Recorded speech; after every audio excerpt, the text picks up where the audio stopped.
জয় শ্রীরাম। জয় শ্রীরাম। কাকা ভালো আছেন তো? আমাদের দিদিকে কি বলবেন? মানে দিদিকে কি বলবেন? আমাদের দিদিকে আমাদের মমতা মানে দিদিকে মামা যে আমাদের গৌরব, কি বলবেন? আমাদের হেমন্ত মামা যে আমাদের এখানে আসছে, আমরা তো খুব আইবো না খুশি না? দাদা। তো আজকে Final তো? মানে আপনাদের কাছে এটাই আমি জিজ্ঞাসা করবো যে আসাম নিয়ে আমরা যতটুকু গৌরব করি আর কি, তো বাংলার জন্য মানে পশ্চিম বাংলার জন্য মানে ডবল ইঞ্জিন সরকার আসলে কিরকম হবে 26-এ দাদা একটু বলে দেন।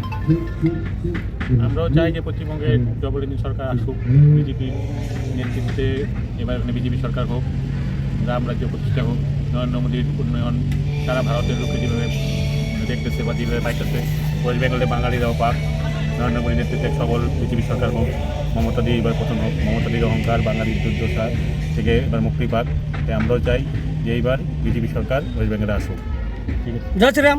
বন্ধুরা শুনলেন আপনারা আমাদের মানে দাদা আর কি সিনিয়র আমাদের, তো আমি তার জন্য আজকে তো মানে কিছু একটা আর কি কালকে যেগুলো দেখাবো আপনাদেরকে, আরও আপনারা গর্ব করবেন যে আসামে আমরা কীরকম গর্ব করে আমরা থাকি এখানে, আমাদের মামাকে নিয়ে আমাদের মোদিজিকে নিয়ে আমরা কীরকম গর্ব করি।